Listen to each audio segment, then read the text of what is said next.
Congress party మీద, కాంగ్రెస్ ప్రభుత్వం మీద అవాకులు చవాకులు పేరుతున్న మిస్టర్ కేటీఆర్, కాంగ్రెస్ పార్టీ లేకుంటే మీకు మీ కుటుంబానికి పుట్టగతులు లేవు.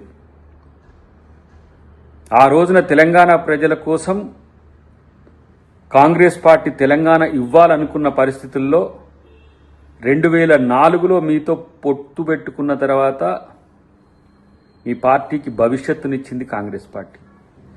2014లో బిల్ పాస్ అయిన తర్వాత మీరు కాంగ్రెస్తో మర్జ్ అవుతామని చెప్పి దొంగ ప్రకటనలు చేసి మీరు స్వార్థపరంగా మీరు నిలబడ్డా మీకు గెలిచిన ప్రజలు ప్రభుత్వాన్ని ఏర్పాటు చేసింది ప్రజల డబ్బును దోచుకోమ్మనో ప్రజల ధనాన్ని దుర్వినియోగం చేయాలని కాదు.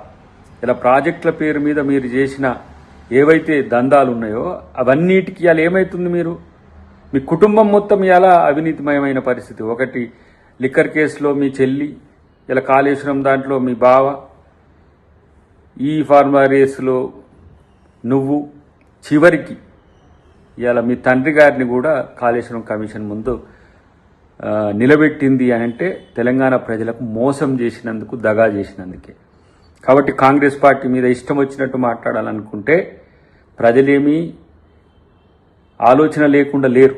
మిమ్మల్ని ఓడగొట్టి ఈరోజు ఇంట్లో బండబెట్టింది కూడా అదే, గుర్తుపెట్టుకోండి. కాంగ్రెస్ కట్టిన ప్రాజెక్టుల మీద కామెంట్స్ చేస్తారు, కాంగ్రెస్ పార్టీ ప్రభుత్వం మీద కామెంట్ చేస్తారు, కాంగ్రెస్ పార్టీ నాయకుల మీద కామెంట్ చేస్తారు. మీకు కనీసము నియతుంటే కాంగ్రెస్ చేసిన మేలేందో మీకు, సమాజానికి విషయం పక్కన పెట్టి అంత పెద్ద ముచ్చట్లు మాట్లాడాల్సిన అవసరం లేదు, కానీ మీకు కనీస కృతజ్ఞత లేకుండా బీజేపీతో కలిసి కాంగ్రెస్ పార్టీని ఏ విధంగా నష్టం చేయాలని చూసింది తెలియదా? గత ఎన్నికల్లో, అంతకంటే ముందు ఎన్నికల్లో మీ నాన్న కాంగ్రెస్ పార్టీతో కలిసి మంత్రిగా ఉన్న రోజు కూడా పీఎఫ్ స్కామ్కి సంబంధించి కూడా బీజేపీ ఆ కేసును కొట్టేసి మిమ్మల్ని ఇలా కాపాడుతున్నది బీజేపీ అనుకుంటున్నారు, కానీ ప్రజల నుంచి మిమ్మల్ని ఎవరు కాపాడలేరు. ప్రజలు ఇంకా మిమ్మల్ని నమ్ముతారని నేనేమంటున్నంటే, దోచుకోవడం మీ వంతే, తర్వాత దబాయింపు మీ వంతేనా?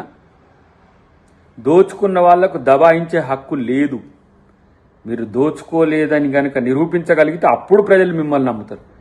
కానీ అలా కాళేశ్వరమే కాదు, తెలంగాణను మొత్తం కూడా ఒక దొంగలకు దొడ్డిగా మార్చి ఇలా పెట్టుబడిదారుల నుంచి మొదలు పెడితే ప్రతి ఒక్కరిని ఇక్కడ దోచుకోండి రండి అని చెప్పి ఆహ్వానించి ఇలా తగుదునమ్మా అని నీతి వాక్యాలు చెప్తే ఎవరు పట్టించుకుంటారు?